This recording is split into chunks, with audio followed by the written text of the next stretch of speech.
እንጸልይ። አባታችን ሆይ በሰማያት የምትኖር መንግሥትህ ትምጣ፣ ፈቃድህ በሰማይ እንደሆነች ሁሉ እንዲሁም በምድር ላይ ትሁን። የዕለት እንጀራችንን ዛሬ ስጠን፣ በደላችን ሁሉ ይቅር በለን እኛም የበደሉንን ይቅር እንደምንል ሁሉ፣ አቤቱ ወደ ፈተና አታግባን ከክፉ ሁሉ አድነን እንጂ መንግሥት፣ ኃይል፣ ክብር፣ ምስጋና ለዘላለሙ ያንተ ነውና አሜን። ሰላማችሁ ይብዛ። ጌታ ኢየሱስ በማልችለው እርዳኝ። ዛሬ የማካፍላችሁ አንደኛ ቆሮንቶስ ምዕራፍ 4 ቁጥር ሁለተኛውን ነው። በጌታ በኢየሱስ ክርስቶስ ስም አነበዋለሁ። እንደዚህ ይላል። ከዚህም በላይ በመጋቢዎች ዘንድ የታመነ ሆኖ መገኘት ያሻል ይላል። በመጋቢዎች ዘንድ የታመነ ሆኖ መገኘት ያሻል ይላል እና ይሄ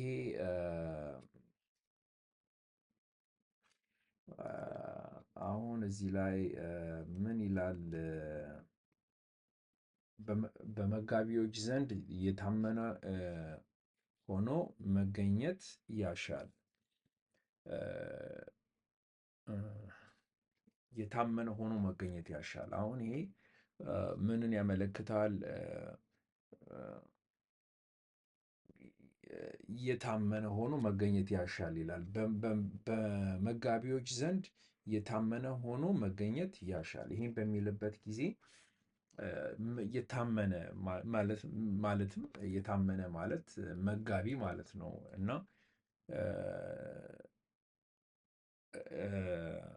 ያው ይሄ የመጋቢ ወይም የታመነው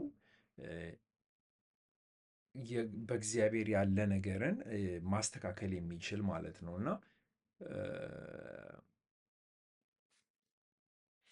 እና ያው በእግዚአብሔር ያለ ማለትም በመጋቢ ዘንድ የታመነ ሆኖ መገኘት ያሻል። የታመነ እምነት አሁን ማለት ምንድን ነው? የታመነ ማለት በእንግሊዝኛው ጥሩ ነው። ይሄ ብሊቭ፣ ትረስት ኤንድ ፌዝ እነዚህ ሶስቱ ነገሮች የታመነ ሆኖ መገኘት ይሻላል። እነዚህ ሶስቱ ነገሮች የተለያዩ ናቸው።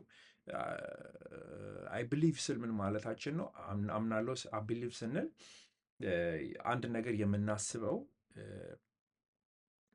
እኛ በግላችን ሰዓት ሰጥተን ያሳለፍነው ነገር ማለት ነው።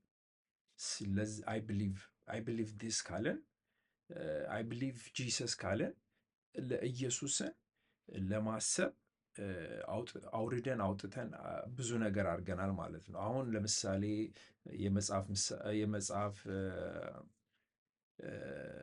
መጽሐፍ ዕብራውያን ምዕራፍ 11 ላይ ራሱ እዛ ላይ ካየን ስለ እምነት ነው የሚያወራው። ስለ በእምነት እያለ ነው ያ መጽሐፍ የሚያወራው። ማለትም እዛ ውስጥ አዳም ተጠቅሷል፣ ኖሃ ተጠቅሷል፣ ሄኖክ ተጠቅሷል፣ አብርሃም፣ ሳራ ተጠቅሰዋል እና ኖሃ እና እነዚህ ሰዎች ያ መጽሐፍ እንዴት አድርጎ ነው የሚያብራራቸው? በእምነት እንዲያደርጉ በእምነት እያለ ነው እና ምን ለማለት ፈልጌ ነው? እነዚህ ሰዎች በእምነት በእንግሊዝኛው ፌዝ ነው የሚለው። ያው እነዚህ ሰዎች መጀመሪያ ኢየሱስን አምነዋለሁ አይ ብሊቭ በቃ አይ ብሊቭ ካልን የምናስበው ነገር ማለት ነው። በግላችን ከራሳችን ጋር ኮሚኒኬት ስናደርግ ለዛ ነገር እርግጠኛ እንድንሆን ማለት ነው እና አይ ትረስት ካልን አሁን እኔ ይሄን ሰውዬ አይ ትረስት ካልን ይሄን ሰውዬ አምነዋለሁ ማለት ነው። ለአንድ ሰው ምን ዲፔንድ የምናደርግበት ሰው ማለት ነው እና ደግሞ ፌዝ ካልን ደግሞ ፌዝ ደግሞ ያው ለዛ ነገር ያለን ውስጣችን አክሽን ማለት ነው። ለዛ ነገር የምንሰጠው እና እዚህ ላይ ምን ይላል? ያው ለየት ሊል ይችላል እንጂ ከዚህ በላይ በመጋቢዎች ዘንድ የታመነ ሆኖ መገኘት ያሻል። በመጋቢዎች ዘንድ የታመነ ሆኖ መገኘት ያሻል ይላል እና ያው እና አንድን ሰው ማስተካከል እንትን ማለት ነው እና ያው በአንደኛ ቆሮንቶስ ምዕራፍ 4 ቁጥር 1 ላይ ራሱ ጳውሎስ የሚያወራው መጋቢዎች እና የእግዚአብሔርን አስገራሚ አስደናቂ ሚስትሪ የሆነ መጋቢዎችን ነው እና የእግዚአብሔርን እውነትና ሚሽኑን ሃንድል የሚያደርጉ እንደሆነ ነው የሚናገረው እና ያው ይሄ ምን ያሳየናል? ሁሉ ያለን ነገር ሰዓታችንም ሆነ ችሎታችንም ሆነ ሌሎቹን ለመቀስቀስ የምናደርገው ነገር እና ለወንጌሉ ለአራቱን ወንጌሎች መስበካችን እና ይሄ ሁሉ ነገር እኛ የኛ የግላችን አይደለም፣ ከእግዚአብሔር የመጣ ነገር ነው ማለት ነው። ስለዚህ ሁሉ ነገር ያለን ነገር ሁሉ ነገር ከእግዚአብሔር ነው፣ የእግዚአብሔር ነው፣ ለእግዚአብሔር ነው፣ ለሱ ሁሉ ነገር ለሱ በሱ ለሱ ማለት ነው እና በሱ የሆነ ነገር ነው እና ማለትም በቃ ያለን ነገር ምንም ነገራችን የኛ ሊሆን አይችል፣ ሁሉ ነገር የእግዚአብሔር ነው ማለት ነው እና በህይወታችን አፕን የሚያደርገው ሰከንዱ፣ ደቂቃው፣ ሰዓት ሁሉ ነገር ያለን ነገር የእግዚአብሔር ነው። ሁሉ ነገር ያለን የራሳችን ምንም የሆነ ነገር እዚህ ምድር ላይ እስካለን ድረስ ይዘነው ያለነው ይዘነው የምንሄደው ነገር የለም እና ጊዜያዊ ነገር ነው ያለንበት ምድር ላይ። ስለዚህ እግዚአብሔር ሰዓቱን፣ ችሎታውን፣ ሁሉን ነገር አዘጋጅቶልናል ማለት ነው። ሁሉ ነገር የእግዚአብሔር ነው፣ የእሱ ነው። የግላችን የምንለው ምንም ነገር በህይወታችን ላይ የለም ማለት ነው እና እና በታማኝነት ነው እንትን የምንለው ያው ምን ይላል በእርሱ ከዚህ በላይ በመጋቢዎች ዘንድ ያመነ የታመነ ሆኖ መገኘት ያሻል ይላል እና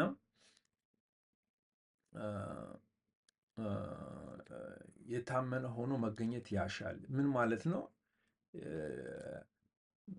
በመጋቢዎች ዘንድ የታመነ ሆኖ መገኘት ያሻል። በመጋቢዎች ዘንድ የታመነ ሆኖ ስንል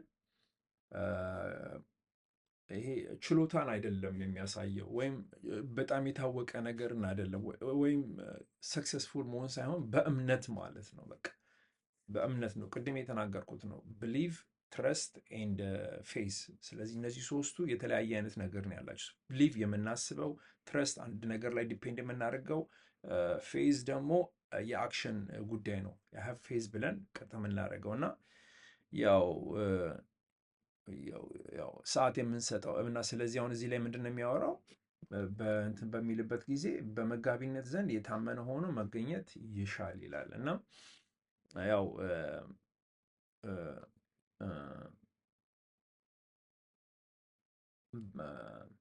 በመጋቢነት ዘንድ የታመነ ሆኖ መገኘት ያሻል።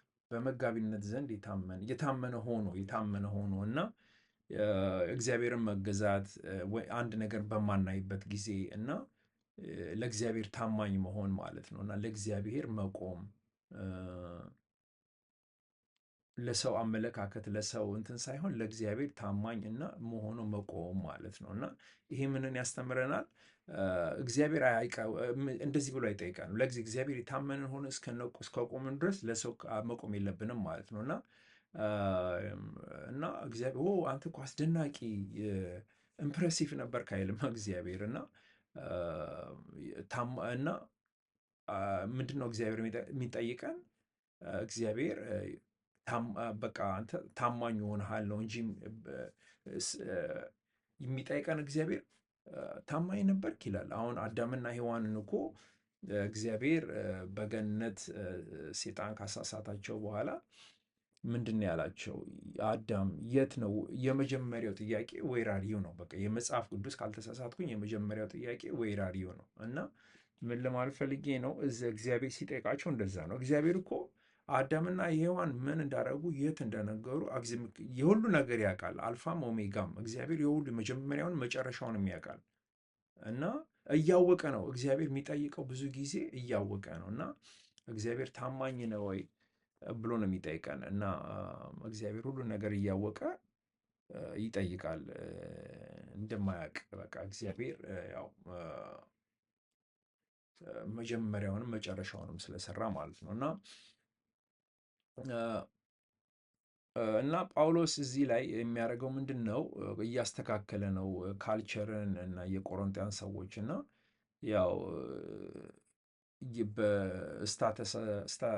በቃ እንትናቸውን ስታተሳቸውን እና ለህዝብ በህዝብ በኩል ያላቸውን አመለካከት ማለት ነው እና ያው እንደቀየራቸው ነው እዚህ ላይ የምናየው እና በጣም ታማኝ እንደሆነ እና እግዚአብሔር የሚያየውን እግዚአብሔር የሚያየው ውጭን ሳይሆን ልብን ነው እና ይሄ ደግሞ ከጌታችን ኢየሱስ ክርስቶስ ጋር የተያያዘ ነገር ነው። ምክንያቱም ማቴዎስ ምዕራፍ 25 21ኛው ላይ ማለት ነው እና ያው እግዚአብሔር እና ጎበዝ የኔ አገልጋይ ብሎ እንትን ሲለን ታማኝ ነበርክ እና እና የተሰጠህን ነገር ውረስ ብሎ እንደሚናገረው ማለት ነው እና እንደዚህ ነው ያው እና አሁን መጠየቅ ራሳችንን መጠየቅ ያለብን ነገር ታማኝ ነበርን ወይ? እግዚአብሔር ለሰጠን ነገር በእጃችን ላይ የሰጠን ነገር ለዛ ነገር ታማኝ ነን ወይ? እና ሰዎች ሰዎች ሲቃወሙን ሰዎች እንትን ሲሉን እና ጠንክረን እንቆማለን ወይ? ለዛ ነገር ታማኞች ነን ወይ? እንዴት ነው እምነታችን በዛ ያለን ነገር እና እግዚአብሔርን ለማስደሰት ነው ወይስ ሰዎችን ለማስደሰት ነው እየቆምነው ያለነው? በዚህ እንትን ላይ ታማኝነት እግዚአብሔር አድርጉ ያለን ነገር ስናደርግ ነው እና ምንም ነገር እምቢ በሚልበት ጊዜ እና ማንም ሰው በውጤቱ ያው እንትን በማይሆንበት ጊዜ የምናምናቸው ሰዎች ሁሉ ወይ እምነታችንም ብሊቫችንም ትረስታችንም እንትን በሚልበት ጊዜ በፌስፉሊ ወደፊት መሄዱ በጣም እንትን ነው። ነገር ተሳካም አልተሳካም ነገሩ ሆነም አልሆነ እንደዛ ማድረጉ በጣም ለእግዚአብሔር ዓላማ ወደፊት እንላለን ማለት ነው። ምክንያቱም ስንደሰት ብቻ እንትን ሳይሆን እንደ ኢዮብ ማለት ነው። በጥሩም ጊዜ እግዚአብሔር ሰጠ፣ እግዚአብሔር ነሳ ነው ያለው እና በጥሩም ጊዜ እግዚአብሔርን አገለገለ፣ በከባድ ጊዜም እግዚአብሔርን አገለገለ። ስለዚህ እንደዛ ነው መሆን ያለበት እንጂ ስንደሰት ብቻ ሳይሆን እግዚአብሔርን በሁሉ ነገር እንዲባርከን አቅምና ጥንካሬውን ይሰጥና አንደኛ ቆሮንቶስ ምዕራፍ 4 የሚያስታውሰን ያለን ነገር ሁሉ በእግዚአብሔር የሰጠን ነገር ነው፣ ከእግዚአብሔር ነው እና ስራችንም ሆነ